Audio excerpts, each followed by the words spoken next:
What's up, crew? Welcome back to Libertalia Game Supply. Today we're taking a look at this new Exodia support that has been announced. I think it comes out in April, end of April for the OCG, so we're probably not getting it till maybe like summer, mid-summer, something like that. So still a ways off, but never too early to start playing around with some of the good stuff. And I gotta say, hats off to whoever designed this. This is probably the best example of legacy support to bring something like Exodia, which has become pretty not competitive at all, other than that one Draco version of the deck that topped a while ago for whatever reason. And they put together some effects that make it really easy to use this deck without it being a deep draw Exodia, like getting the cards in your hand to win. Now, it does have some effects in the deck that would allow you to do that, but it's slow rolling and it's a lot more of a grindy deck, and it's based more around Exodia Incarnate, Phantom Exodia Incarnate, doing a ton of damage and potentially OTKing than it is about getting the Exodia cards in your hand. But it does all the stuff that it needs to do very well. We got 5 new monsters here, all of your Millennium monsters. I'm only playing 4 of them. The 5th one down here has a protection effect on it. Basically, all of the Millennium monsters can activate in the hand once per turn to put themselves in the back row as a spell or trap. While they're in the back row, everything above level 4, so the 3 ofs here, can summon themselves at the cost of 2,000 life points or by revealing a copy of Millennium Cross in your hand.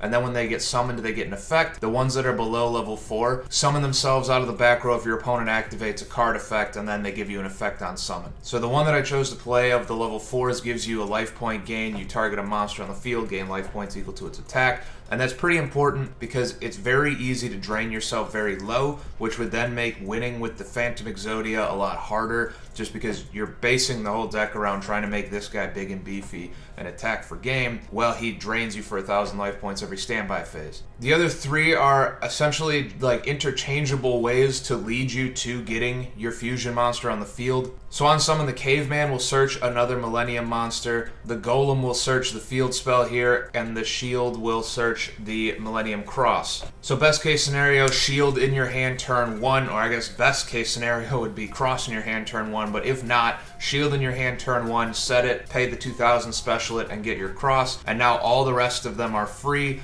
and the Cross just summons the Phantom Exodia outright. The field spell is also great for fixing that board to get you to your whichever one of these you need to get the best board possible out. After you activate it, you can activate its effect on the field, set a monster from your hand in your back row, and then you can set one of your Millennium monsters from your deck to your back row also. So that'll get you straight to whichever one you need, put 2 of them in the back row, and it doesn't burn one of their effects to put itself in the back row. Then if one of your Millenniums that is being treated as a monster were to be destroyed, you can put it back in your back row instead of sending it to the graveyard so you can load it up for the following turn. For the only other new cards here, we've got Exodia Blaze and Raging Hellfire Exodia Flame. This card is nuts. If you control a level 10 or higher Exodia monster, just board wipe your opponent. That's it. Easy. Free. Super easy to do. And it can get set by the Exodia Incarnate in the end phase, so you can just pass the board with this 1 negate on the Incarnate and the board wipe loaded up. Absolutely absurd. Blaze is also really cool. It would allow you to OTK. The only problem is that the search for it is in the end phase, and so if you don't draw it, hard draw it,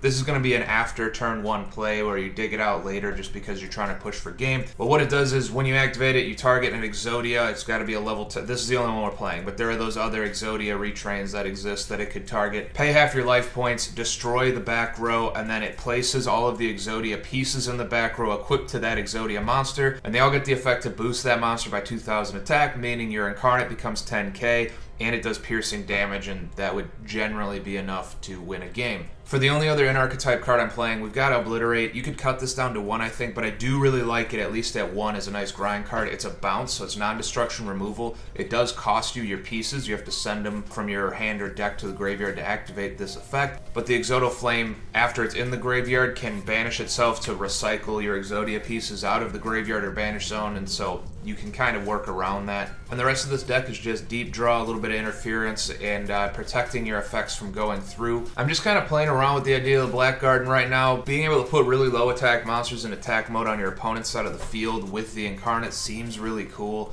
Seems really interesting. If you don't like this, which I wouldn't blame you for cutting it, you just cut both of these. You don't need them. The deck searches the field spell plenty well on its own. Play the one Terraforming, carry on from there. The majority of the extra deck is irrelevant during turn 1. The Millennium Cross will wipe the board of anything that isn't an Exodia or a Millennium Monster, or Sengenjin for whatever reason is a card that is mentioned in a lot of these, which is, I understand why, but it doesn't fit into the deck at all. And so you're really not going to extra deck summon anything other than the Exodia Incarnate unless you get stopped and can't summon the Exodia Incarnate. But having them there for the later game, I suppose, is nice. And then just to demonstrate really quick how the deck can cycle pretty nicely into that Incarnate very consistently, in my opinion, we'll do a little one-card setup here. So you use your Caveman. This wouldn't be optimal because you're going to have to pay so many life points in order to do it, but just to show you how the deck can bridge itself into all of the rest of itself. We'll get the search off the Caveman and get the shield. Shield will go to the back row.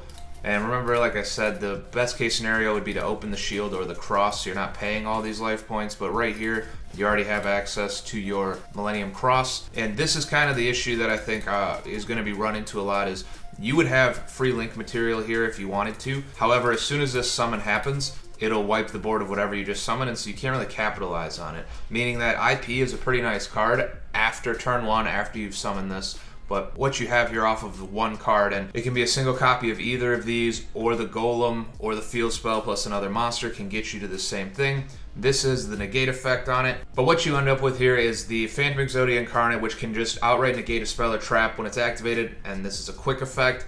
And then during the end phase, it'll get that search. So we can search, obliterate, or either of the two new spell or trap. The Hellfire is obviously the best one because it gives you that board wipe. So when you pass turn, you can negate whatever the starter is. If they can push through, you can board wipe. And even though it's only 2 interactions, it does a lot because of how big and powerful this interaction is in particular. So very interesting deck. An idea I've seen floating around out there that I think I'm going to give a try is the little Horus engine. It would give you way more access to your extra deck. You could do a whole lot of extra deck plays that can like set up interference ahead of time. The Buzz King in particular, I think, is what will make that really interesting in this deck. So it'll just be a matter of figuring out what to trim down in order to fit that stuff in here, but I think I'll probably play around with that and post a video about it in a few days. We'll see how we like it. Mostly I'm posting this video to see what kind of texts or ideas people have had about this because it seems like a very interesting deck. It seems like it's got some decent potential. Probably not meta, but way better than a lot of the other legacy support that we've ever gotten. So leave your comments down below. Happy deck building. I'll see you guys in the next one.